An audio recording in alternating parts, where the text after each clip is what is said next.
ख़त्म कर दो उन सबको जो यहोवा पर ईमान रखते हैं, क्योंकि मैं अल्लाह सुबहान हूँ। दो खुदा नहीं है, एक ही है, कायनात का एक ही रब है। कभी उसका नाम यहोवा था। हमारे अरबों में जब वो कलाम किया अपने नबी से तो उसने कहा मैं अल्लाह सुबहान हूँ, अल्लाह ताला, अल्लाह हूँ मैं, अल्लाह मेरा नाम है, मैं रब हूँ कायनात का। तो जब दीन इस्लाम उतरना शुरू हुआ, या तो उसके कुरान की हमारी जो किताब है, तो उसमें अल्लाह सुबहान ने कभी ये नहीं कहा कि ईसाइयों को फौरन किताल कर दो, अल मसीह के मानने वालों को किताल कर दो, और वो पैगंबर भी मेरे नहीं थे। अल्लाह ने जब ये कहा कि उस सारे पैगंबरों को मैंने भेजा, मैं अल्लाह सुबहान हूँ, मेरे पैगंबर है, इस इट मीन कि यहोवा और अल्लाह सुबहान एक ही शख्सियत है, दो नहीं है। अरबों में अल्लाह सुबहान से ज़ाहिर हुआ, जो कन्यान के लोग हैं, जो ये हिब्रू के मानने वाले हैं, जो हिब्रू लोग हैं, इजराइली जिसको कहते हैं, वो जो है वहां पे यहोवा कहा गया। और इनको वो एक भाई ने इस तरह से एक सवाल किया था, तो मैं उसके लिए ये जवाब दे रहा हूँ, ये बात वजाहत कर रहा हूँ। अभी नहीं कि वो खुदा के बेटे हैं या नहीं है, वो कतन खुदा के बेटे नहीं है। अगर वो खुदा के बेटे होते, उनको कोई कबीला, कोई इंतशारी टोला सूली पर नहीं चढ़ा सकता था बकौल इनके। हालांकि मैं तो कहता हूँ उनको सूली पर नहीं चढ़ाया गया, वो कोई और था उनकी शक्ल में, वो शाबे में डाला गया।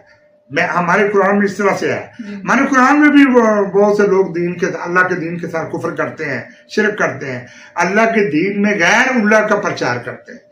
गलत तरीन हदीसों को, झूठी हदीसों को दीन इस्लाम के अंदर दाखिल कर देना, इससे बड़ा कायनात में कुफर नहीं, जो हमारे उलमा कर रहे हैं।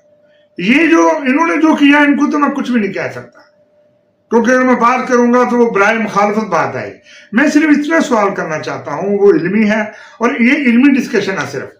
वो इसलिए करना चाहता हूँ कि शायद मैं भी मान लेता कि अल मसीह ईसा इब्न मरियम खुदाबंद है और वो यकीनन खुदा का बेटा है।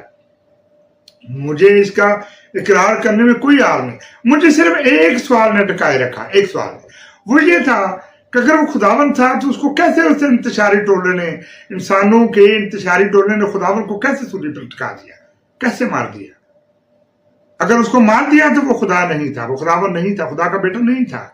अगर होता तो मलाइक तो 24 घंटे खड़े हैं, असराफील क़यामत तक अल्लाह सुबहान यहोवा के इंतजार में है कि कब मुझे अल्लाह सुबहान हुक्म करे तो मैं सूर फूंक और क़यामत नाज़िल कर दूं। वो चौथे आसमान पर खड़ा है और उसका वजूद फैला हुआ है कायनात में, उसका एक वजूद है, तो वो तो निगाह रखे हुए हैं। अल्लाह सुबहान ने तो बात करना, उसने पहले मलाइक ने उतराना था अगर उसका बेटा होता।